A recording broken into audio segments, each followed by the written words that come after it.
Hi, everyone. Good evening. Welcome to the Marian Minor Cook Athenaeum. My name is Rukmini Banerjee, and I am one of your 3 Athenaeum Fellows for the year.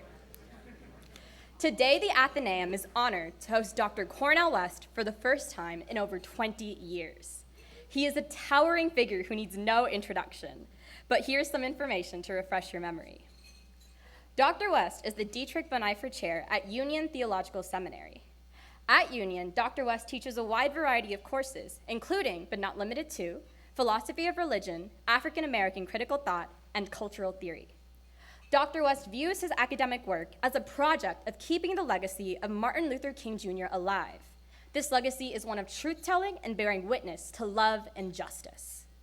Dr. West is also the former professor of public philosophy at Harvard University and professor emeritus at Princeton University. He has written 20 books and edited 13. He is best known for his classics, Race Matters and Democracy Matters, as well as for his memoir, Brother West, Living and Loving Out Loud. His most recent book, Black Prophetic Fire, offers an unflinching look at 19th and 20th century African American leaders and their visionary legacies. Dr. West's change-making capacity is not just academic. He is an ardent advocate for marginalized people and dedicated to charting pathways of liberation for all kinds of historical injustice. He has never hesitated to participate in demonstrations or to lend his name or presence to causes he felt were just. For example, Dr. West recently partnered with the Quality Labs and wrote an open letter to the Seattle City Council, urging them to ban caste-based discrimination and stand in solidarity with the Dalit people. Today, Dr. West will be discussing his most famous work, Race Matters. Race Matters was published 30 years ago on April 1st, 1993. Through a collection of essays, the book discusses the pervasive despair and nihilism of African Americans in poverty and examines various issues such as Black-Jewish relations, the renewed popularity of Malcolm X, and the significance of the Los Angeles riots. Today, the discussion with Dr. West will be facilitated by our own Dr. Briana Toole at CMC, who is a professor of philosophy. She will first engage Dr. West to provide some broad reflections about the book 30 years later after its publication, and we will then transition to a Q&A and allow questions from the audience. Today's program is co-sponsored by the Presidential Initiative on Anti-Racism and the Black Experience in America, as well as the Gold Center for Humanistic Studies. Before we get started, a few quick reminders. Please take this time to silence and put away your cell phones. We have an amazing interview here for you today. Be present and get ready to engage in dialogue and ask thoughtful questions. As usual, video and audio recording by the audience is strictly prohibited. Welcome to the Athenaeum.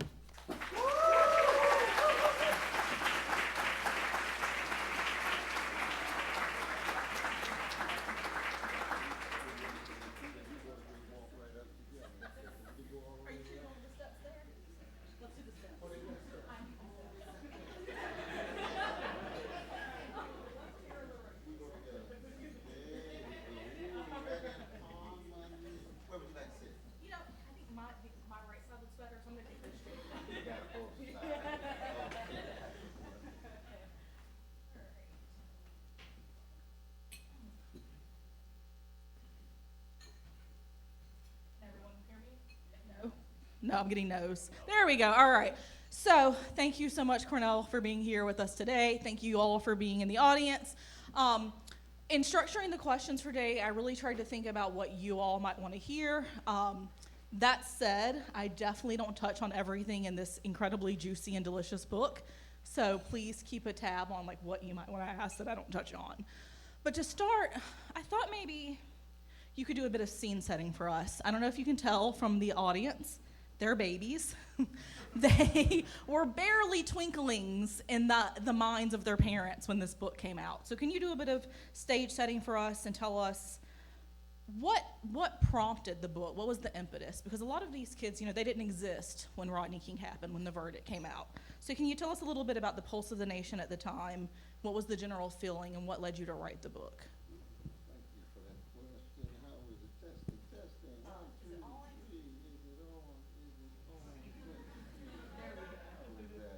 Better? Is that? Oh, indeed.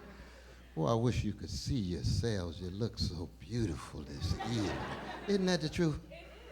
It is. And what a blessing to be. Is that my dear brother here? Yeah, that's Brother Alex. That's Brother Alex. How you doing there, brother? Indeed, I want to begin by saluting my beloved, magnificent wife, Professor Anahita Madavi West. Give it up for her. She's a professor of psychology and got a wonderful book out on poetry in a couple of months. But each time I return to this place, I just think of all the precious memories. That brother David Edwards, isn't he a legend?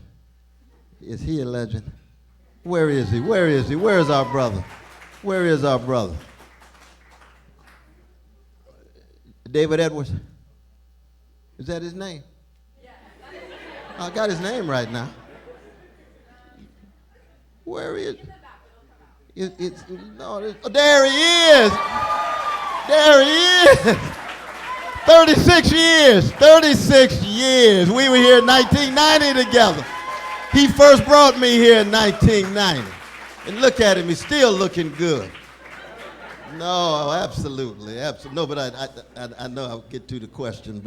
And I want to acknowledge the visionary captain of the ship, the president. I met the magnificent first lady as well. Where the president? Stand up and get his brother. Get his brother. Give it up for this brother. Your magnificent first lady as well. No, it does. It makes a difference because when I walked in here, even before I got a chance to zero in on the high quality conversation, I met my dear sister Lerner, who is the granddaughter of Rabbi Lerner, one of the great prophetic figures, and her father, Akiba, who I knew when he was a teenager, is now Stanford PhD, sophisticated professor of philosophy at the University of Santa Clara. Stand up, Sister Lerner. Stand up, Sister Lerner. Indeed. And you tell Brother Rabbi Lerner to love him, love him, love him, love him. Because he's part of a family of spiritual nobility tied to Rabbi Heschel, of course, his great teacher. I was just with Susanna Heschel 2 days ago in my class, who's the daughter of the great Rabbi Abraham Joshua Heschel. And then there's Brother Colbert. Where's Brother Colbert, though? Stand up, stand up. This brother right, stand up, my brother. This brother right here, that his great-grandmother was my mother's best friend, Gertrude and Irene, and we stand together for Gertrude and Irene. Because both of them are gone, but they're never, ever gone. Never gone. And part of their afterlife was always part of our life. And that has everything to do with race matters in this way.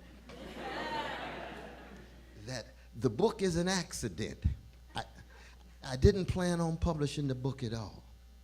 I'd already published 8 books. And Sister Deb Jasmine, who was the editor then at Beacon Press, she came to my office at Princeton and just asked whether I want to do a book. I said, no, I think I'm running out of books at this point. I need to slow down. And she said, well, what is this over here? And in the corner, I had a pile of essays. And they were just sitting there in the corner. And she looked at one, looked at another, looked at another. She said, I think we have a book. I said, you think so? She said, yeah. She said, you just write an introduction. I had just done a piece on Rodney King in the New York Times Magazine. And I wrote another book on black sexuality because I hadn't said anything about body and circulation of desires and so forth. And within 9 months, the book was out. So it was just a sheer act of divine grace in my own life. It really was. People still talking about it, you know. And for me, it was a matter of always trying to be true to same tradition that produced you out of Florida. And Brother D, Dr. D, just with him in Tallahassee, right?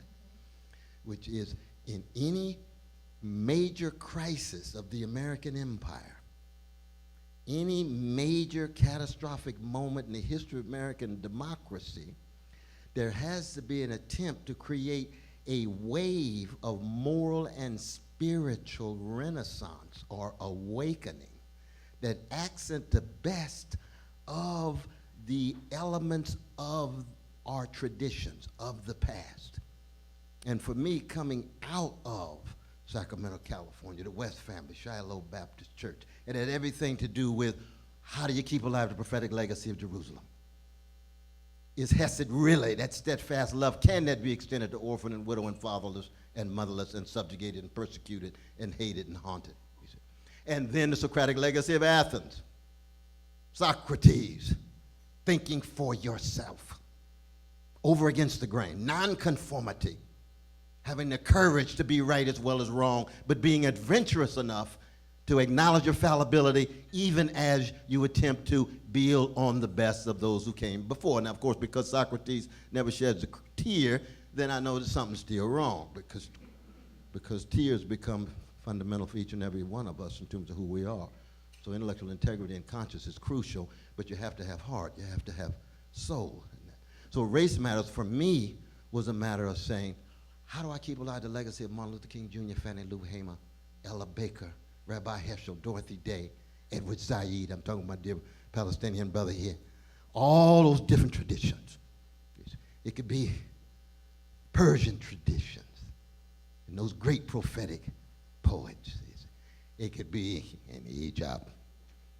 It could be Chile with Gabriela Mistral and Pablo Neruda and so forth and so on. It could be the Ukraine with Taras, the great Ukrainian poet. But all of them are wrestling with what it means to be human across the board.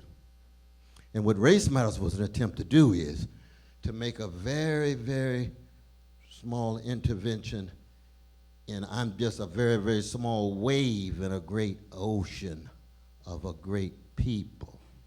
And it's not a function of skin pigmentation, even though I'm just so glad I'm a black man. I like being a black man, you see. But it's not a function of skin pigmentation, because I know a whole lot of black thugs and gangsters.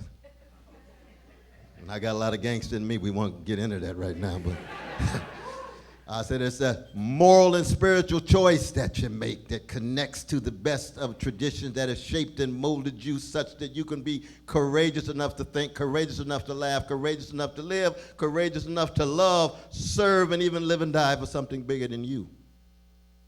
And that's something that all of us have to wrestle with, from engineers to physicists to pharmacists to nurses to doctors. Got my dear brother teaching those precious sixth graders right down the way. They wrestling with the same thing. All colors, all genders, all sexual orientation, across the board. That's very difficult to do in a moment of such overwhelming spiritual decay in 1993. And it's got even worse today. I wrote that 30 years ago. And who would think that the levels of callousness and indifference and escalating neo-fascisms, grotesque wealth inequality, imperial arrogance of empires that look on other nations as if just simply pawns to be pushed on the chessboard. We're living in a deeply spiritually decaying time. And we already had spiritual decay in the 1990s. Now, on the other hand, we also have bounce back. We were talking about this at the table. You see that we human beings are as wretched as we can be, and yet we still so wonderful because we have potential. We have possibility if we so choose to be courageous and compassionate and so forth. But we're living at a moment in which what? Self-destruction of the species, possibility. Self-destruction of the U.S. empire, proceeding. Self-destruction of so many of our precious human beings, no matter what color, also proceeding. And the question becomes, especially a space like this consecrated for all of these years, now 70-some years in this space, that how do we create countervailing forces, voices, figures, movements against it? From the variety of traditions, agnostic, atheist, secular, Hindu, Buddhist, Christian, across the board. Because in many ways, Rabbi Heschel was right, and that was why probably the most influential essay there turned out to be the essay on nihilism. That so the major ecumenical movement in the world, as Heschel said in '65, is nihilism. So do you mind if I jump in on this subject, absolutely. actually? Absolutely. So One of the things you talk a lot about in the book is the decline of our civic institutions, through which we find and create a sense of community.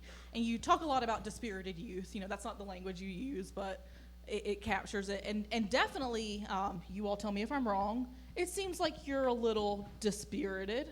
You're a little disenfranchised. But, and please, I mean this respectfully. Yes. People your age talk a lot It's about true. the way things used to be to people my age. And I don't mind that, but it's very hard to imagine what it must have been like when you did have this rich and vibrant tradition of resistance, when you did have lots of civic institutions, and I don't just mean churches, but I mean schools, movies, bowling alleys, places where people could engage with each other. And so can you sort of help us understand what it is we've lost so that we can have a better sense of what it is we need to be working towards? Yes, indeed. And please don't hesitate to reflect on your own powerful questions, because your answers are just as insightful in many ways as mine. But no, I think we have to recognize that when you think of the good old days, all the old days had bad. And the bad present still has good. I'm looking at some of it right now.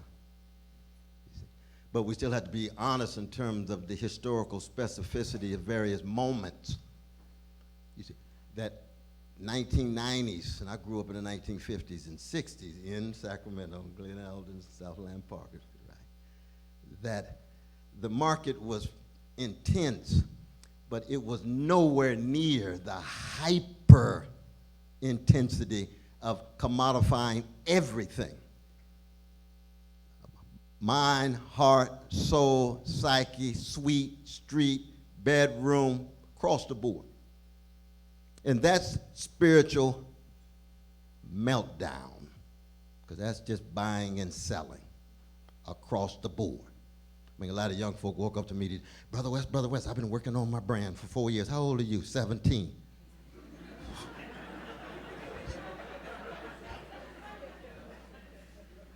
He said, how did you create your brand? I say, I ain't got no mother-hucking brand.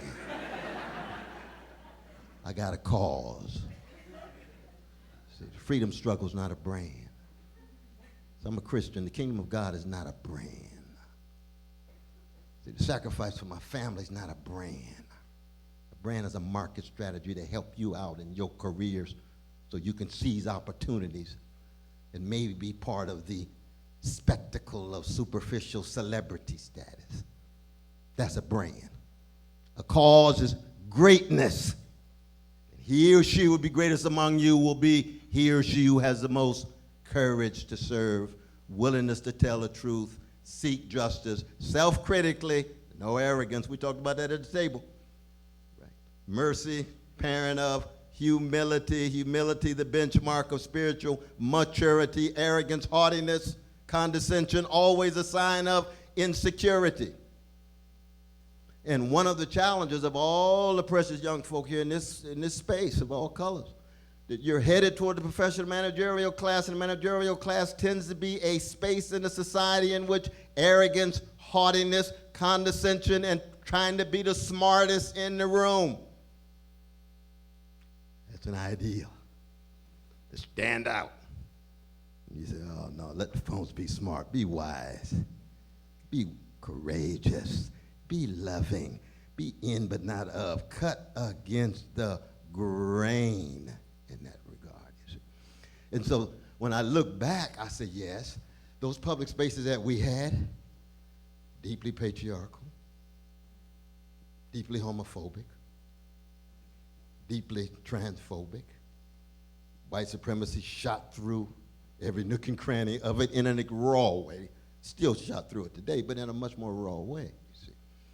So that people, oh, he was so nice in the 50s that we all could go to the bowling alleys. Well, they had chocolate bowling alleys and they had vanilla bowling alleys. Wasn't it nice to be together? Or the churches the same way. Now, thank God, the best of the black churches always had some white brothers and sisters. We had two in my church. We had two white brothers and sisters in my church. We loved them to death. One sang in the choir, had trouble staying on the beach sometime, but that's all right, that's all right, that's all right. That's all right, we love you, we love you. You just listen to a little more Aretha and get it together, get it together. But black folk couldn't go to the white church. See, that's segregated gospel, not just segregated peoples. You see. So that all of those civic spaces we talked about, we can't be nostalgic about in a narrowly romantic way. But I think the crucial point is, though, and this is what the great Georg Lukács in History and Class Consciousness is very important. You all still read him, 1923. What happens when commodification takes over and everything is for sale and everybody is for sale? And you end up with the survival of the slickest and the richest, in obsession with the 11th commandment, thou shalt not get caught. So you say anything, do anything, as long as you can get away with it. And I'm not just talking about Brother Trump, but we can start there. Say anything, do anything, and think you can get away with it. But that is a dominant orientation among the very professional managerial spaces that we are all headed toward, and many of us have been a part of. And part of the neo-fascist backlash is not just simply racist and sexist and anti-Jewish and anti-Arab and anti-Palestinian, but it's also anti the professional managerial class. Because there's only 1 out of 3 Americans even go to college, right? The vast majority of our fellow citizens never set foot in a college. And yet they're viewed as deplorables or unredeemables and so forth. And so I say, hey, wait, what you talking about? Take a look at some of the gangsters in your own professional managerial class, and all of them are not Republicans. There's a whole lot of Democrats in that group. Milquetoast neoliberals in that group. Oh, yes. Cowardly, conformists, say anything, do anything for their career as long as they holding on to a little diversity. That's all they need. Diversity, that's the one thing I got that puts me on the cutting edge of the moral struggle. Hey, we don't want just a more colorful empire, a more colorful capitalist hierarchy, a more colorful orientation of being arrogant to poor and working people no matter what color they are. No, we don't want that kind of diversity. We want a democratic transformation. And that's the impulse of the book. It really is. That's the impulse of the book, which is to say it's very Emersonian, Whitmanian, Sheldon Wolleyan, the greatest radical theorist of democracy, Stanley Oritzian, Stanley Aronowitz, Martin King, especially Ella Baker. Especially Ella Baker, one of the greatest theorists and practitioners of democracy across the board, which is simply the genuine acknowledgement of the preciousness of those Sly Stone call everyday people. Or in my own black tradition of James Cleveland, of ordinary people. And finding the extraordinary in the ordinary. Great possibility in the quotidian, in the everyday. It's a democratic sensibility. And if you lose that, and that's one of the great contributions of the American cultural project to the world, actually. It's just that we haven't been as good as we ought in putting it in practice. I mean, the highest, of course, achievement is jazz. I mean, black music is the greatest 20th century artistic breakthrough, examples of spiritual fortitude and moral courage around the world. There's just no doubt about that. That's just a fact. So this actually brings up a question that I buried in the end to be like a mic drop question, and then I leave before you can beat me up for asking it. No, we don't want you to leave. But you've been mentioning a lot about the impact that capitalism has on our ability to build relationships with each other. Right? When you're selling your personality, it's hard to become a real friend with someone because you don't know who they are, right? And so what I'm wanting to know is, how do we manage to resist within a system that we're bound by? How do we manage to fight capitalism while we're also deeply embedded within this capitalist structure that's so pervasive that when we're on TikTok selling ourselves so that we go viral, we don't even realize that we're engaging in a capitalist enterprise.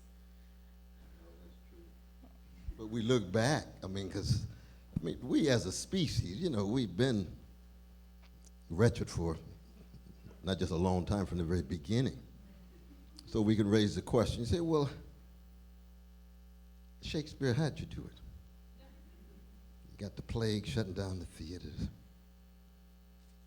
You got the emergence of all the envy among your fellow artists. You're not the most educated, brother.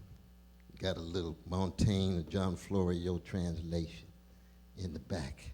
How do you somehow unflinchingly come to terms with the evil and injustice and the forms of death and dread and despair in your moment and still have the courage to authorize a different way of looking at the world? This is what Shelley means by poets are the unacknowledged legislators of the world. He's not talking about versifiers. He's talking about any set of human beings who use imagination and empathy to look unflinchingly at the grimness of the present and still generate visions of a not yet that's at work in the what is. Mahalia Jackson, how do you do it coming out of Jim Crow, New Orleans? With all of that love, all of that joy, that mastery of craft, your friends lynched, best partners talked about, and yet your presence enacts a certain vision of a better world. And of course, there's no Martin Luther King Jr. without Mahalia Jackson at all. When Martin Luther King Jr. couldn't get out of bed sometimes wrestling with depression, the only thing that would get him out was Mahalia would sing on the phone for him. That music at that deep level, wrestling with mourning and loss. So it's not just tears, it's not just silence, but it's song. That's what we have to do today. That means what? A remembrance of the great ones. And the great ones are not the isolated individuals in some mainstream canon. The great ones are those who enact levels of integrity and honesty and decency and truth-telling and justice-seeking, and they're not always highly visible. Many of you all know great people that the world's never known, beginning maybe with mom and dad. They're not on television. But look at all of that love they poured into you. You walk around with a smile. You know you're not smiling on your own. You are who you are because somebody loved you, just like I am who I am because somebody loved me. So you had to have memory. And this is what we do in the present moment. Mm-hmm. We remember. And it's not just, again, people on television. No, I'm talking about the everyday folk. And then the memory is tied to reverence to get you out of your ego. You're not the center of the universe. And you didn't make yourself. You didn't give birth to yourself. You didn't teach yourself your language. You fell back on others, a tradition. So that remembrance and that reverence and then resilience and resistance. Every generation has that question. The 1990s, we were emerging out of the grim years of Reagan. Now, many of us thought that, those were going to be some of the more grim years ever. It always feels dark when you're in it, right? Isn't that the truth? I think that's the message we all need to hear. Isn't that the truth? Absolutely. But we've got a lot of precious young folk continually. I was at FAMU talking about Dead Press. Stickman and M1 and Phil Agnew and Tommy Shelby and the others. And every tradition has it. Claremont and Harvey Mudd and all the colleges in this space has that rich tradition. Now, I'm not talking about all of them.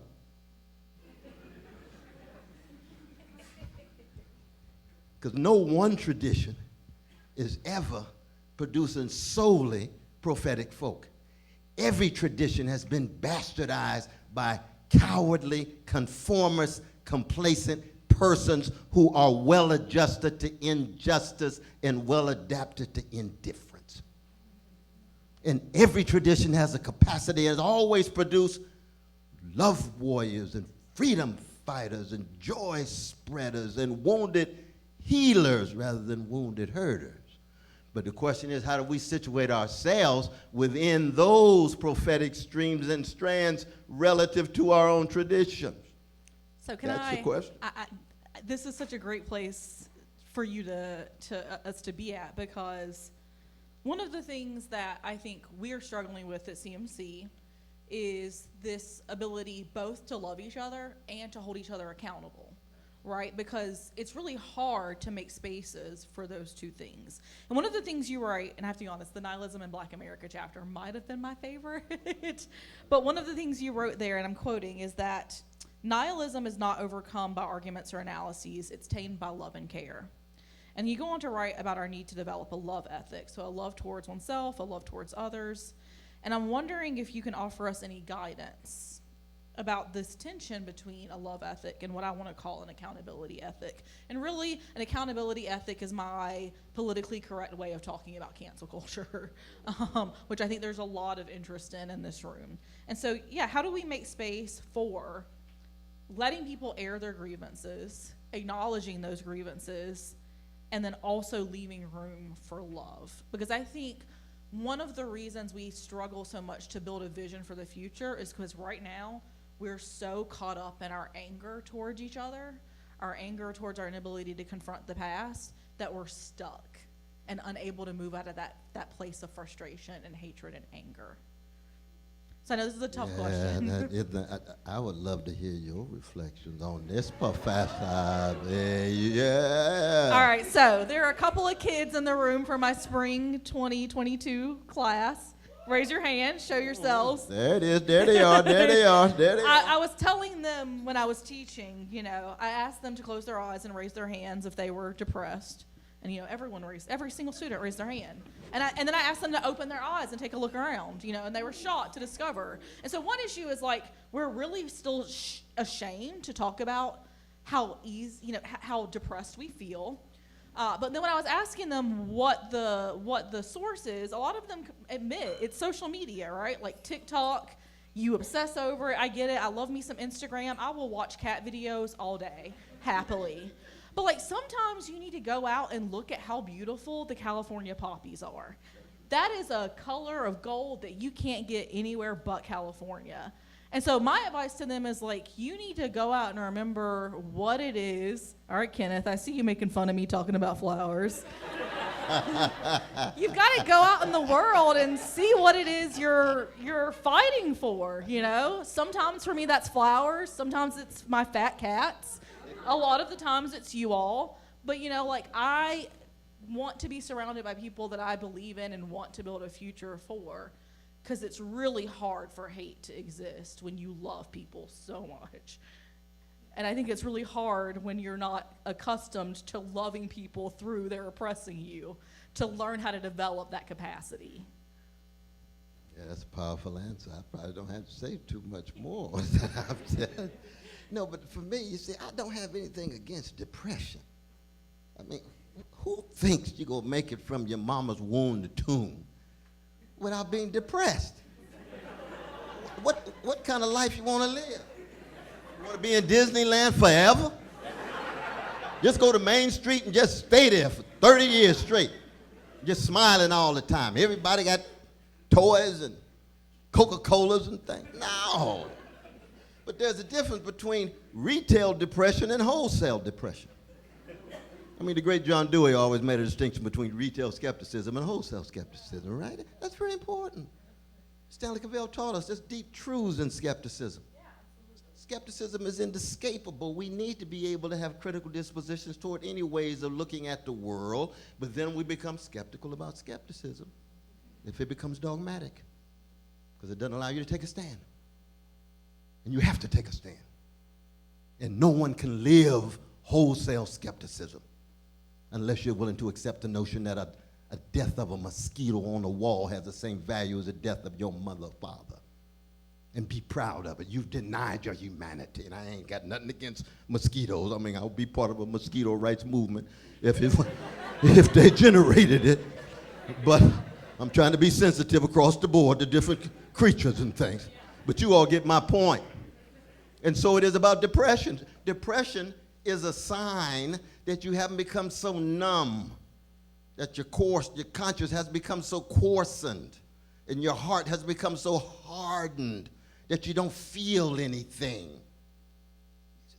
But how do you make sure that there's then what you talked about, which is these countervailing possibilities, forces, experiences that can call into question that retail depression that allows you to acknowledge the joys and ecstasies and bliss and forms of wisdom. And really, I mean, philosophy itself ought to be a highest form of joy. The highest form of joy. But I didn't say pleasure. I didn't say pleasure now. Because so much of contemporary culture is a joyless quest for insatiable pleasure. You can get any kind of pleasure you want. Titillation, stimulation, technology, digital, non-digital, whatever it is. The market will give it to you. Make Marquis de Sade look conservative.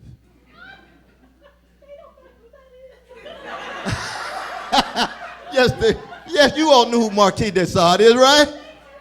Philosophy in the bedroom. Oh,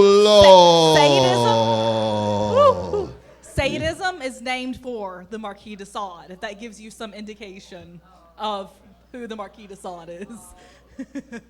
He liked, you know what, we don't need to talk about what he liked. No, but it's very important because it's one of the great points of Dostoevsky. Why is it that human beings are the only animals and mammals who find such gratuitous pleasure in being so intensely cruel to one another? I mean, we got a dog at home, Cinderella, right? Lovely dog. Cinderella don't go around reveling in gratuitous violence and gratuitous cruelty to others. To be fair, upset, though, Cornel, my cat does. The cat does? The cat does. Has your cat been reading philosophy? They're little psychopaths. No, I'm allergic to cats. I got nothing. Is that right, though? I really am. But the point is a very crucial one here in terms of the fact that it's true. I mean, when I was teaching, when Brother Edwards brought me here in 1990, I was then at Princeton, and about 4% of our students reported that they were depressed. And now it's up to about 40%. So there has been a shift, not just because of the medications and the statistics are more honest and so forth, but the spiritual decay has effects and consequences on people. Being lonely, isolated, and more importantly, the Hamlet effect. And here the great Harold Bloom is absolutely right. Where he says Hamlet suffers from the inability to love. The most sophisticated person in all of early modern Europe, of modern Western literature, suffers from the inability to be vulnerable. So he never knows what intimacy really is because he's scared. And Ophelia was just too much for him. Now, of course, Horatio probably, they had a wonderful friendship. Now, people have argued against that. It's a complicated issue in Shakespearean criticism. But that sense of anytime you suffer from living in a culture that doesn't equip you to be vulnerable enough to know what genuine love is, that leads to wholesale depression. And at that point, it was trying to get to the psychiatrist or something to help you out. And my wife is a professor of psychology as well as a clinical psychologist, so she wrestles with these precious folk, mainly on the Iranian part of town, but not solely. She's not tribalist in that regard. They just like to speak Farsi and English and others. You say what? But not just, but it's majority, though, would you say? Majority, yeah, but like I said, you're cosmopolitan, though, baby. You're internationalist in that sense. But the point is, you need help. It's that call for help that William James said sits at the center of the human condition of the great Nathaniel West and Miss Lonely Hearts. I hope you all know Nathaniel West, Miss Lonely Hearts, the second greatest comic writer in all of the American empire after Mark Twain. In that first chapter, help, help, so much for autonomy. Help, help, so much for self that needs no others. We all are calling for help in some way. And if we're not equipped to learn receptivity as well as giving, then you're even more isolated. You're even more, really, in some ways, caught in nihilistic spaces, because nihilism is living a life of lovelessness and touchlessness and grinlessness, meaninglessness. And we are seeing that escalate in a moment of spiritual decay, not just here, but all around the world. And we have to be honest about it, but we have to hit it head on. We have to just hit it head on. Remember, Beethoven used to say, every morning I get up and say, I'm going to look at the world unflinchingly in all of its evil and darkness and still engage on my quest to create beauty, if only for myself. Which is why it's important to look at flowers, Kenneth. Absolutely. No, he understands. He understands. You know, there's a wonderful play by the great Lorraine Hansberry. You know, she wrote Raisin in the Sun and so forth. She wrote a play called What's the Use of Flowers? What's the Use of Flowers? It's her response to Samuel Beckett's Waiting for Godot. It's after the apocalypse. The only people left was a professor of English and some kids. And the question is, what is Paideia going to do? What are deep forms of education going to do to reshape these kids? And she begins with the very thing that Plato bans in the Republic. Remember, Plato bans the flute in the Republic. Not just most of the poets, but the flute. Admits the lyre, but not the flute. Lorraine Hansberry says, in the face of Plato, and this is a black sister from the south side of Chicago. Oh, we got some Chicago folk. You understand Chicago. Oh, yes. Do not get the Chicago Oh, started. yes. We're going to get some Gwendolyn Brooks up in here, too. Oh, Lord. Now, of course, I'm Curtis Mayfield on the west side, but that's another thing. That's another thing. But the point is, she says, in the face of Plato, I'm going to begin my text with the flute. And the professor of English is going to begin teaching those kids how to play the flute together so they can follow the anthem of black people, which is to learn how to lift their voices and not just be echoes. And when you lift your voice and find out who you are uniquely and singularly and distinctively, and you can't do it unless you bounce your voice off the voices of others. The quick as well as the dead. We were talking about that before. Those who have gone.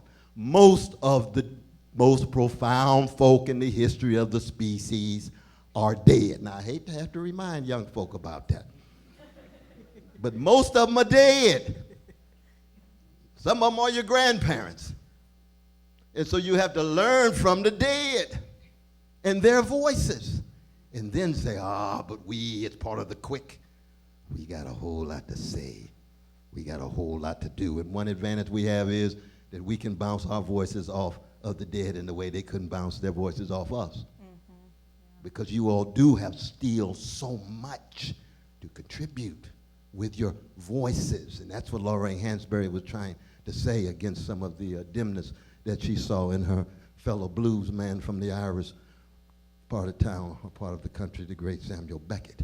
So speaking of that sort of looking forward, not just back, because Rukmini is going to kick me off the stage in a moment. So sister, we want to salute this sister right here, though. Yes, we do. Let's oh give my Rukmini a round of God, applause. yes. We want to salute this sister. We appreciate that. And who was the other sister who worked with you? Mary Dad, give it up for this sister too. Both of them. So kind to allow me to come. Rukmini is the definition of ask for forgiveness, not permission. But I mean that as a compliment. So in the new introduction, you speak a great deal of hope. And specifically, you don't just talk about hope, you talk about being a hope. of being a person who's capable of radical love. You wrote that in 2018. Are you still hopeful? Oh, I'm a prisoner of hope, faithful unto death. And But so, I'm not in any way optimistic. do you want to touch a little on the distinction? No. Oh, no. I mean, just the overwhelming suffering and social misery in the world. How can you look at what's going on in Iran right now and be optimistic? What's being done in the name of the reactionary forms of a great tradition of Islam. You know what I mean? We were in the court today with Avis Ridley Thomas, 1976 graduate of Pomona College. She's one of the most sophisticated ones. Absolutely. See all the homeless. Look at what's going on in Brazil, landless peasants, Dalit brothers and sisters we talked about. Palestinian brothers and sisters dealing with what's going on in the West Bank and Kashmir and Sub-Sahara, Morocco, South Africa still wrestling with unbelievable social misery after Mandela. We can go on and on and on. And I live in Harlem. We live in Harlem together. But what do? We stepping over precious brothers and sisters when we come out of their park. And I'm trying to give them $10 and $20 and $30, and each time I get this, my seminary, I'm broke as the 10 Commandments. But how can you be optimistic? But you can't be pessimistic because that's too paralyzing. Retail pessimism, beautiful, but not wholesale, right? And that's been the history of the species. Let's just be honest about it. So in that sense, there's no grounds for any kind of optimism that simply looks at the evidence. What hope does is create new evidence in terms of the example of who you are and the role you play in relation to other persons who are making similar kinds of choices. That's what hope does. And it's not primarily political. It has strong political consequences, but it's fundamentally spiritual and moral. Because what that means is no matter what the circumstances are, that's how you are going to live in the world. That's how you decide to roll. That's the kind of person you decide to be. And it doesn't make any difference what the circumstances are. That you're still going to try to bear that kind of witness. And that for me is what it means to be a hope as opposed to even talk about hope. I try not to talk too much about hope these days because hope can get commodified. I was looking at the Super Bowl the other day. Oh my God, they had a Jesus ad. That cost $7 million, y'all, for church. Shop like a millionaire, full of hope. And I said, oh, Lord. That's where we are. All right, so while they're setting up, so we're going to need, do you want to tell them what the deal is, and then I'll ask one more question? Okay. All right, everyone. So we're going to be transitioning to Q&A soon. So please come and line up at either one of these mics. When you come to the mic, we're going to be alternating between the two, by the way. And when you come up to the mic, make sure to introduce yourself, say your name, what college you're from, as well as your major. We're going to ask you, please keep your questions short and only ask one question. We're sure there's going to be many people who Because I want will a chance. cut you off. Yes, because Dr. B will kick you off and we will kick you off as well. So we ask you to be respectful and mindful of that. So while they're working up the courage to ask you a question, here's one from a colleague. So, in the podcast Bad Faith, the economist Richard Wolff mentions you as his personal fantasy for a serious leftist presidential candidate who might have some chance of cutting through the BS and reaching a wide swath of differently disaffected people. So can we expect a presidential run in 2024? And I need to say no. I mean, Brother West, if you want to be a hope, wouldn't running for president be a great way to do that? Well, it is true that when you have a particular kind of calling that you're open to a variety of different uses in the short amount of time you have in your life.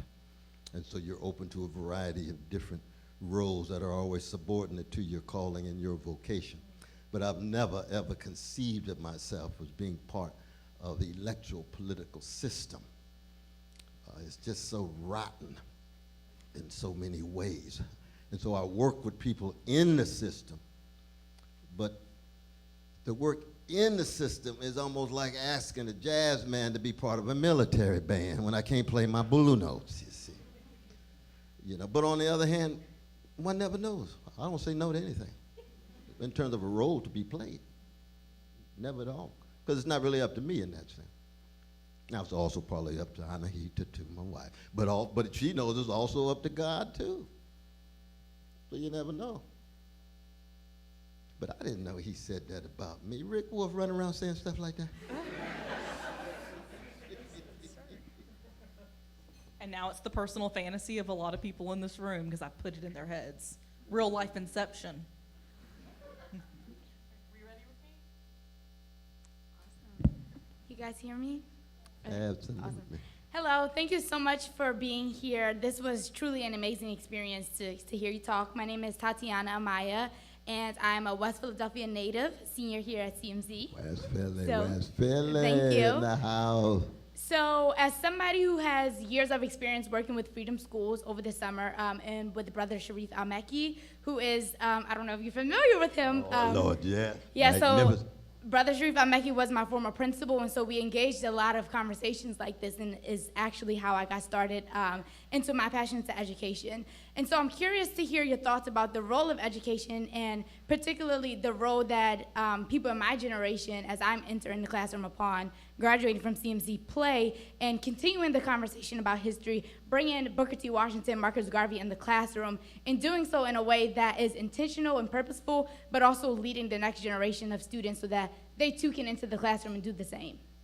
Oh, no, I salute you and the work that you were doing already, too, because these freedom schools play such a crucial role.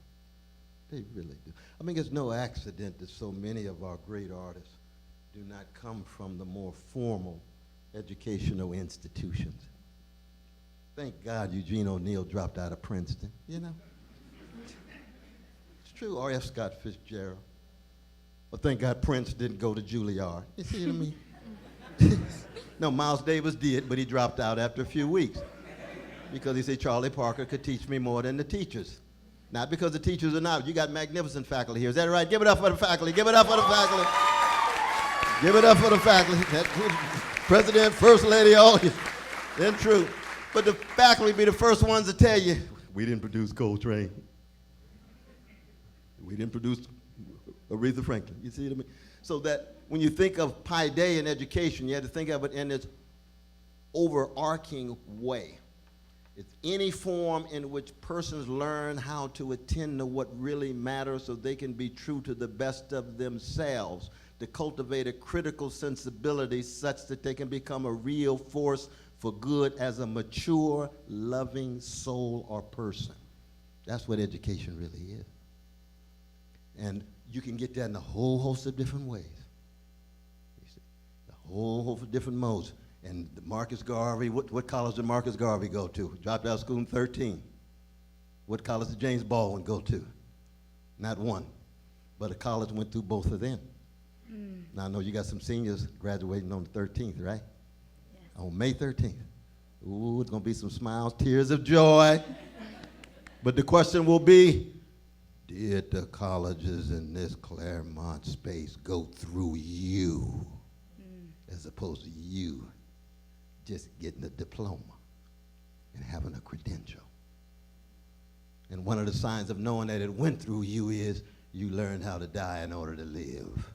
You learn how to criticize yourself in order to allow a new person, a stronger person to emerge with more courage and more love and more power.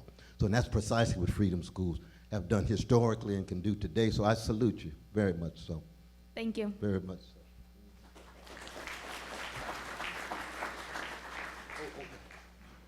Hi, my name is Tamoy Pitt. I'm currently a freshman at CMC. I'm originally from Alpharetta, Georgia.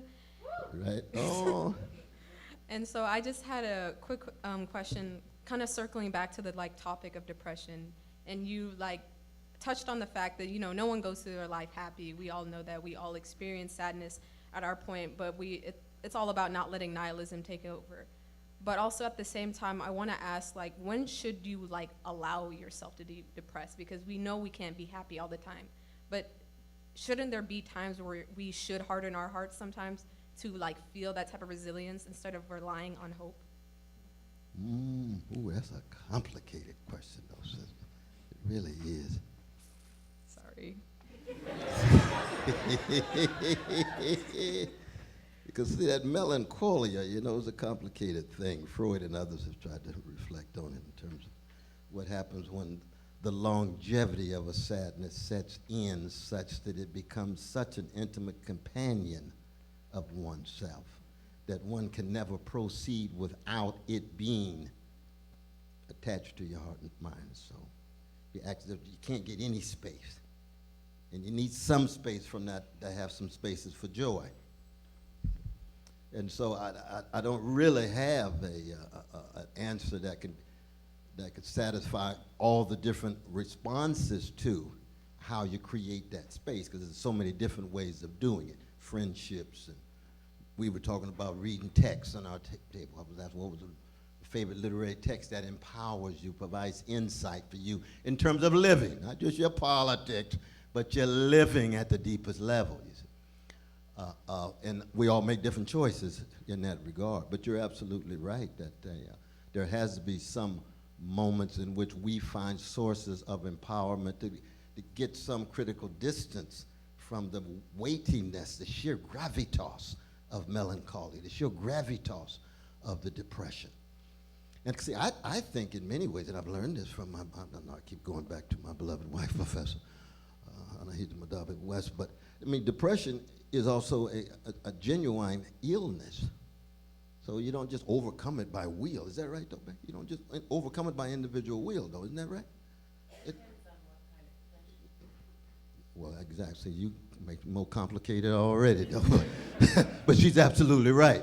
But so in that sense, it's not just the help, but then the question becomes, well, how do you have a resilience alongside the melancholia? We're talking about Chekhov, who's my favorite of all time, Anton.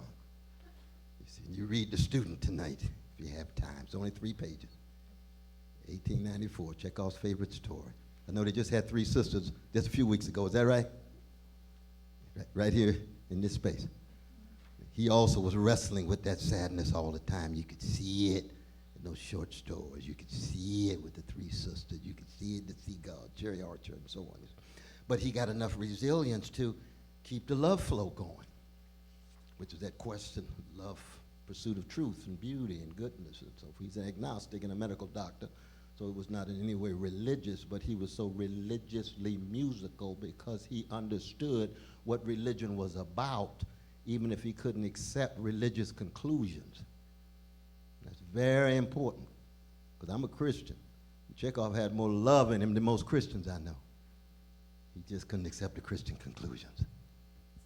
He could look at the Christian story and say, my God, that Palestinian Jew named Jesus affects me at the deepest level, but the story is too beautiful to be true. So I'm moved by the love, but I can't accept the conclusions. It's too much fantasy and illusion and so forth and so on. That's his way of trying to generate that resilience that you're talking about, alongside that sadness that sets so deep like an albatross around his heart every day of his life. He died at 44 years old, coughing up blood at 27. So you can imagine how he's wrestling in that way. But that's a very inadequate and feeble response to your deep question. No, I mean, that's perfectly okay. I thought the answer was very, like, reflective, introspective. No, I appreciate that. No, like, I'm not even trying to, like be nice or suck up. You did great. You really did. All right, yeah. Georgia in the house. Oh, okay. How you doing? How you doing, my brother? Good to see you. Good to see you. I'm doing good. Good to see you too. So my name is John West. I'm currently a senior at Pomona College, majoring in Africana Studies, and currently taking a class called Hip Hop, Reggae, and Religion with one of your students, Kevin Wolf. And he forces me to think about a lot of different things. Like we were waiting for Godot. But the thing I want to talk about, you mentioned dead press, so it got me thinking about like how mass commodification culture in relationship to the Black struggle. Like you talked about the important messages of these poets, but how do we juggle that with the mass commodification? Oh, yes. I do want to salute Brother Michael, though. Where's Brother Michael? Professor Michael. Kevin Wolf. Is it Kevin? Kevin Wolf, yeah. Oh, Kevin Wolf. Mm-hmm. Oh, is Kevin Wolf here? Kevin Wolf, raise your hand. I didn't know Kevin, brother. I didn't know Kevin was here out of Princeton. Because I met Brother Michael on the way in, who was a philosopher who studied with Tom Shelby. He's here too, though, isn't he? Michael's right there. Yeah, there he is. But I didn't know Kevin. But both of them. Lord, I didn't realize Brother Kevin. Man, Lord, we have good God. It was magnificent memories together, learning from each other. But no, I mean hip hop is a part of this unprecedented artistic breakthrough in the most barbaric of any century's recorded time, which is the 20th century. And it builds on deep democratic sensibilities that it gets in part out of prophetic legacy of Jerusalem, deeply African sensibilities in Belton Challenge and so on. But it's also New World to the core. It's New World to the core, which is to say it's in this particular hemisphere, the hemisphere where the massive genocidal attacks on precious indigenous peoples and enslavements and subordinations of working classes from Eastern and Southern Europe and patriarchal households and transphobic and homophobic circumscriptions and so forth. But all this vitality, energy, creativity still taking place. And with hip hop, what you get, of course, is you no longer have full access to the European instruments that you had in jazz. And that's partly because of very deep, mean-spirited policies in the 60s and 70s, especially in the urban centers, where they didn't want young folk to have access to playing instruments. It was a form of spiritual warfare, given the crucial role of music in the history of black people. If you can flatten out black people's music, that's a form of spiritual warfare. And that's what's happened in the last 30, 40 years. Just flatten it out. No more rich stories of narratives and nuances. Being hegemonic, you still have the J. Coles and the Rhapsodies and others who try to hold on to it. But in terms of what is rewarded at the highest level, no, ain't gonna get no Curtis Mayfield. They ain't gonna get no Gil Scott-Herons. No Last Poets. That was too political. I mean, I've made 3 albums myself, right? Absolutely. And what did I do? What did I do on my albums? I went back and got all the prophetic voices I could get. Andre 3000, Jill Scott, Talib Kweli. We just hunted them all. The Gerald Levert. These are the great prophetic voices of the greatest musical tradition of late modernity. How do you keep it going?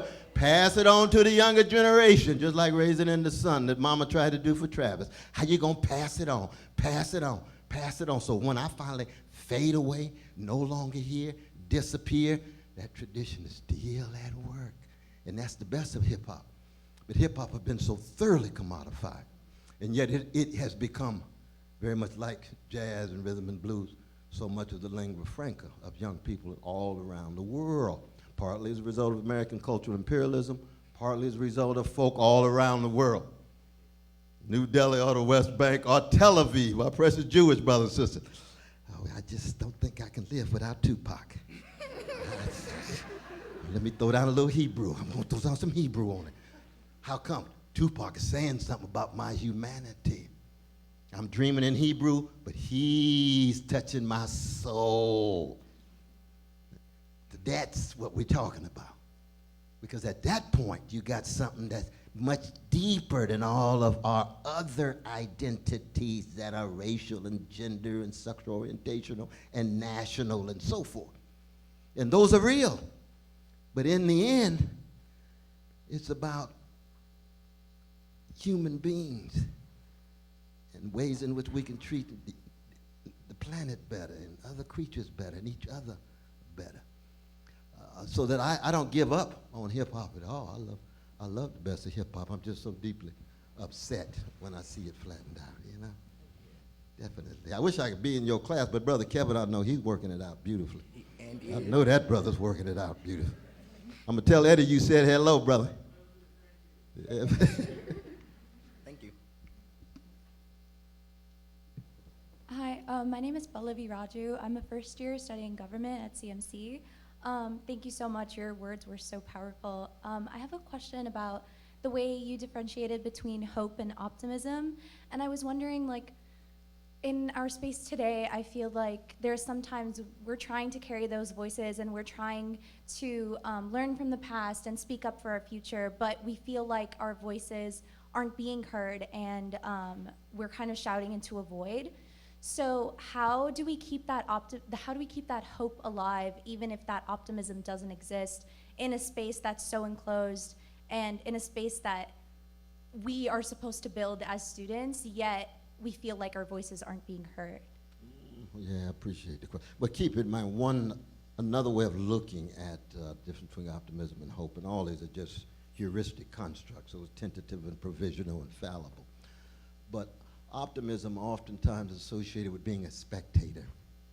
Let me see if there's enough evidence that allows me to infer that things are going to get better. Whereas hope is a participant. You're in the muck, in the mire, in the mess, in the funk.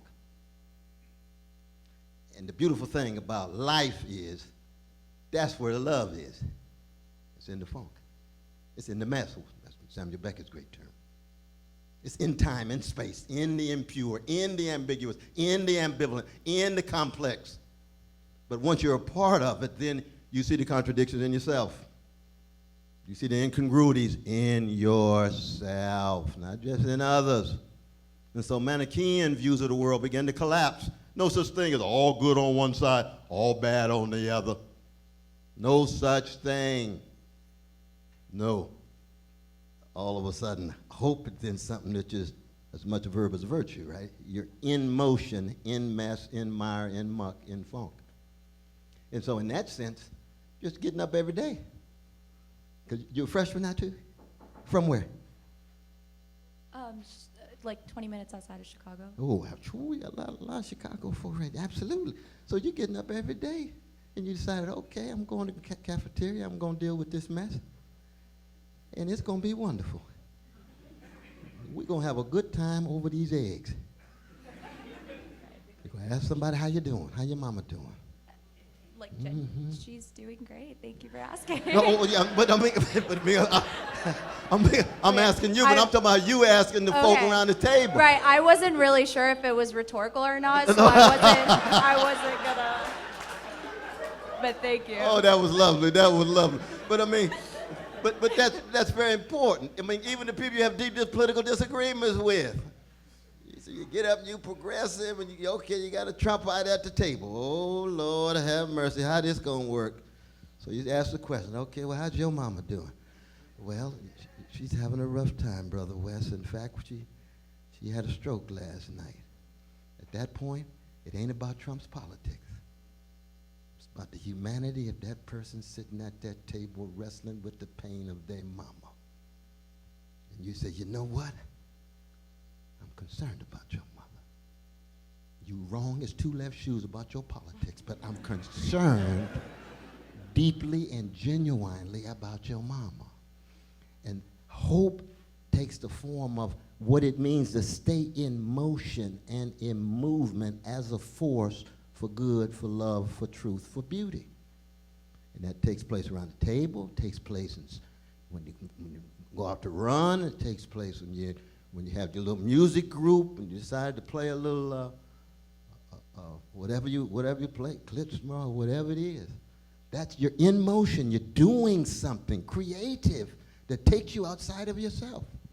That to me is crucial. And then you go on to have your intense political conversations when take your stand and so forth without counseling, but just recognizing that, your argument is as weak as pre-sweetened Kool-Aid, but that does not define you as less than human.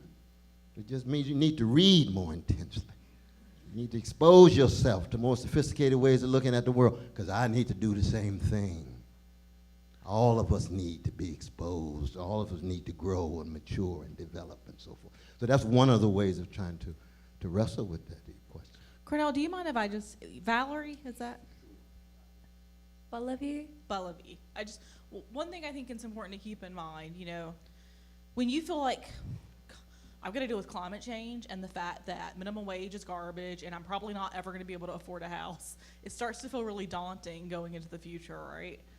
But you're not going to solve climate change. Individually, that's not going to happen. But each of us can do one little thing that we're really good at, that we're really passionate about, that's our cause. And I think when you feel like you have to solve system problems, it's really easy to give in to despair. But when you realize you have this one little corner of the world that you can make a little bit better, that's so huge. Like, Tati, you're going to teach kids. That might not seem like, oh, it's just a teacher. That's such a huge ripple. It starts out as something small, but it grows. And so I think finding hope in the little things you can do to make other people's lives better, to make your world a little bit better, if everyone's doing that collectively, I think it's much easier to aspire to these big picture changes that we know we need to deal with. So I hope that helps. That's very, very helpful. Very, very helpful. And this sister, I tell you, your hat looking so sharp, so sharp. Hey, Doc. Our circles have crossed throughout for decades, but last saw you at Stanley's Defense, student of Cone. Stanley and Talbert and Talbert, yeah, Pepperdine. Union Theological Seminary and all those. He's such a wonderful brother, isn't he? Yes, yes. So I am Nakia Smith-Robert. I teach religious studies at Pomona College. Also the founder and director of Abolitionist Sanctuary. What I wanted to ask is, I'm thinking about Dr. Cone and how he kind of expanded his thinking from systematic theology to the theology of the people and adding to Martin and Malcolm, Jimmy.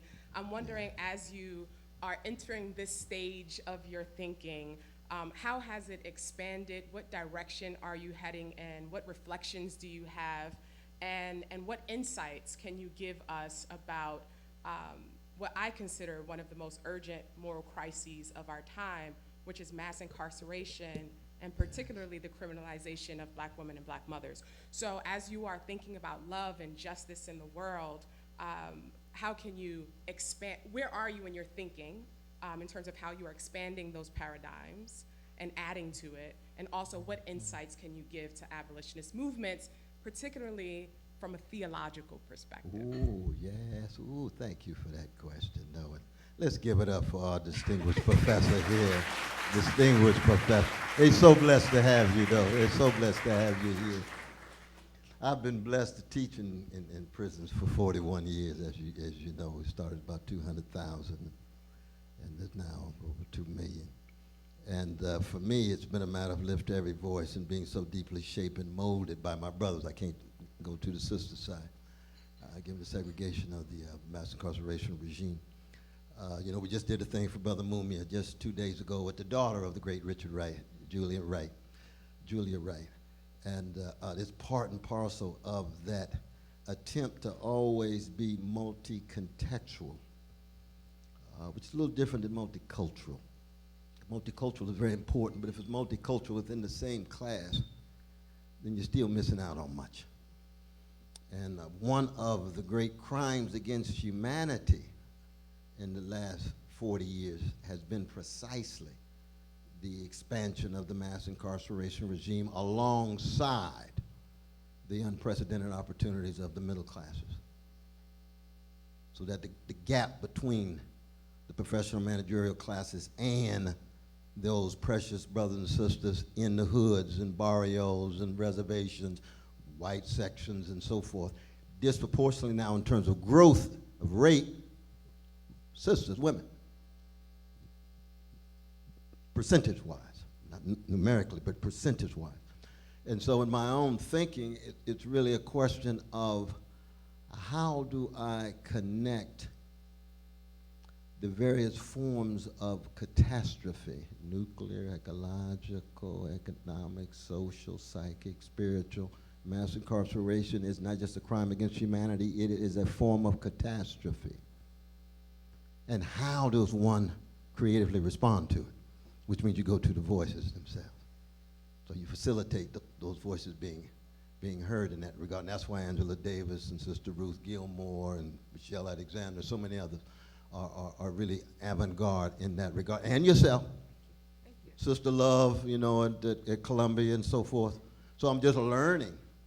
Now I'm giving the Gifford lectures in Scotland next year. We're going to be at the University of Edinburgh.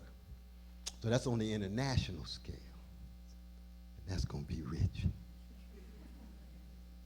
That's like Beyonce and Coachella, you know what I mean? And I'm no Beyonce. But what Beyonce did was what? She brought the best of her tradition with her. You see? So when she stepped up there on the stage, people didn't see some isolated member of the black bourgeoisie.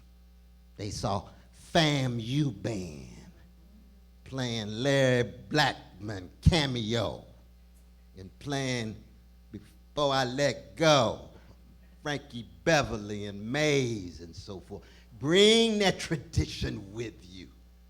And so my aim is to attempt to make more manifest the great figures that are countervailing forces against forms of catastrophe on that international stage by bringing my tradition with me, so when I step up, they don't see just some isolated Cornel West black philosopher, success story, just another peacock walking around strutting.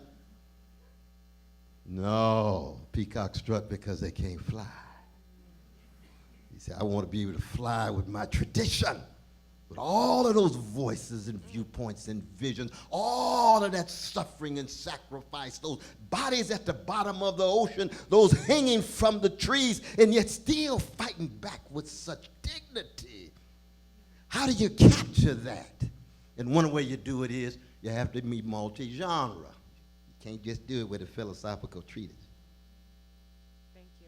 And might I just invoke Harlem, since you're throwing out Chicago? Ooh, are you from Harlem? I'm from Harlem, brother. You from Harlem? Ooh, wee. From Harlem. Oh, that's Sonny Rollins right there. That's Sonny Rollins. I love you. I love you. It's so good to see you. Please join me in thanking Dr. West and Dr. B for their amazing conversation today. On behalf of all of us at CMC, we thank you so much for your inspiring words and remind us of the importance of developing a critical consciousness. Thank you all for being with us here tonight. We hope to see you all here back at the Athenaeum soon again. Have a great night, everyone.